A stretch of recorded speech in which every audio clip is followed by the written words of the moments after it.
Hello and welcome to Buzz News. I'm Lauren Keep. Here's your top stories this afternoon. BCP Council are talking with the public to discuss revival solutions in the area. A Dorset dog charity have opened up pet food banks to help dogs in need.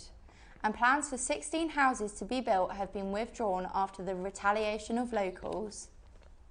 BCP Council came down to Bournemouth today to talk to the public about any concerns they have for the town. Questions about public protection and antisocial behaviour are also hoped to be answered by the councillors attending. Kirsten Todd has more. The council have been accused of giving up on Bournemouth after complaints are made about graffiti, litter and parking issues in a recent article. Members of the BCP Council came down to Bournemouth Town Centre today to talk to the public and answer any questions.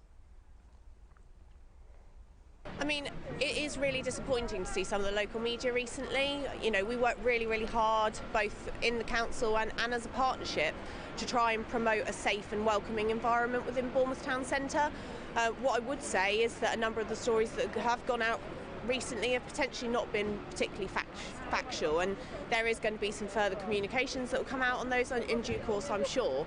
But the bottom line is we are here day in, day out, working to protect the public and also regenerate Bournemouth Town Centre. So, you know, this goes much wider than just what we're doing today. It talks about parking, it talks about bringing businesses into the town centre, it talks about regeneration, economic development.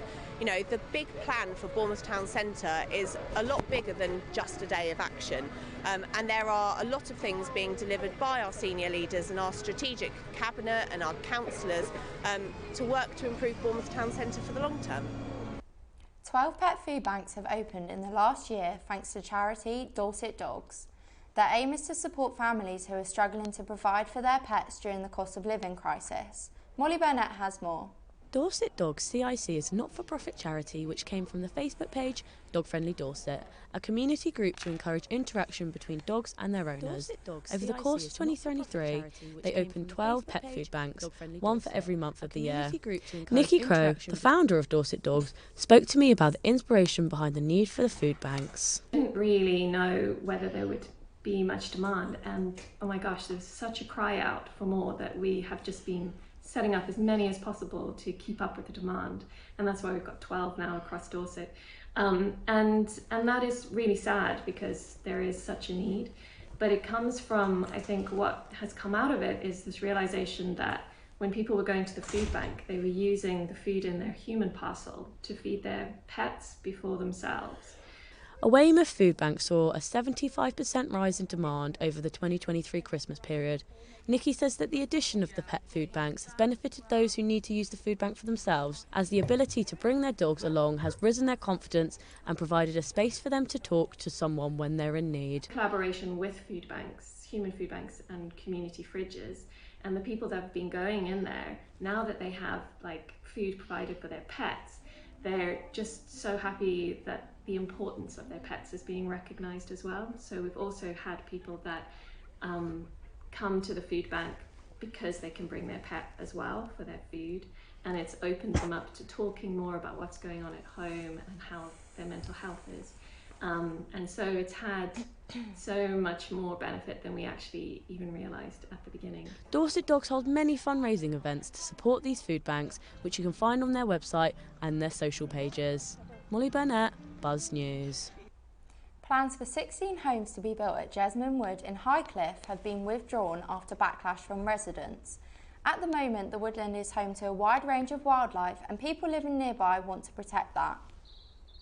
This peaceful woodland has been fighting its battle against the pressures of deforestation, climate change and the inappropriate development of 16 houses on its land.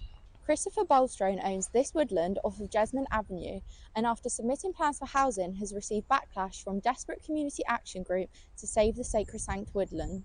The wood is home to many animals, including protected birds and bats, hedgehogs and even otters in the woodland corner. Having fought for its inhabitants and public who enjoy the scenic walk, today was a success for the woodland. Animals use this woodland as a unique shelter according to the Save Jesmond Wood group, who have been petitioning to protect and conserve the ancient forest last remains. Mr Bolstrone's planning was refused in December by BCP Council, which led him to launch his appeal. After a month, he has withdrawn this with no comment, and the woodland is once again safe as a home to all its furry friends. Lauren Keep, Buzz News. It's Cervical Cancer Prevention Week. To help you look for the signs of the disease, our health correspondent Charlotte Coles reports. This week is Cervical Cancer Prevention Week. Cervical cancer is cancer that's found anywhere in the cervix, which is the opening between the vagina and the womb. According to the UK's leading cervical cancer charity, Joe's Trust, every day in the UK, 2 women lose their lives to this cancer, and 9 more receive a life-changing diagnosis. Here are the main symptoms to look out for according to the NHS website: vaginal bleeding, change in discharge, pain during intercourse, and lower back or hip pain. Many pains and illnesses do have the same symptoms, so the NHS website urges people with concerns to see their GP.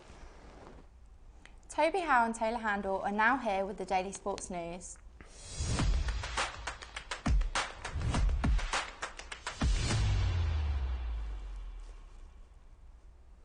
I'm joined by Taylor Handel to chat about AFC Bournemouth's recent Adapting to Change talk at Bournemouth University. But before that, we're heading to the Vitality Stadium, where James Guy has the team news ahead of the Cherries FA Cup clash with Swansea City tomorrow. Thanks, Toby. Yep, Max Aaron still is out at the moment with a significant muscle injury, and Ryan Fredericks and Adam Smith remain on the sidelines as well. But Iraola is hopeful for a return of Milos Kerkez as he trained today with the squad.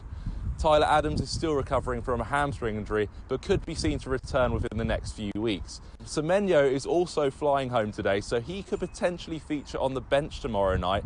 However, Dongo Atara is still unavailable as Burkina Faso progress to the AFCON knockout stages. That's all from me. James Guy reporting there. Now I'm joined by Taylor. Taylor, you were at the Bournemouth event the other day. Can you talk to me a little bit about it? Well, it's great to be there. It's also a Refreshers Week at Bournemouth University as well this week, so international students have joined to start their course, and the talk highlighted just how important it is settling into a new working environment. Brilliant. And I noticed a few of the Bournemouth men's and women's players were there. Can you talk a little bit about that as well? Well, it's not every day that you get to see Bournemouth, AFC Bournemouth players and AFC Bournemouth women's players come to the university, so it was a special occasion. And of course, Steve Fletcher was also in attendance, Bournemouth legend, of course, and he explained his role as player liaison at the club and an insight into settling into new surroundings. And Bournemouth University have got a partnership, of course, with the football club. Can you expand a little bit about what they do and how that works? Well, there's a strong connection between the club and the university. Obviously, there's shirt sponsors and stadium sponsors, which really helps nerve sport. And it's a sponsorship that I can really see growing in the future. Brilliant. Thank you very much, Taylor. Back to you, Lauren. Thanks, Toby. That's all for now. Join us back here tomorrow at 12:45 p.m. for your lunchtime news. Bye-bye.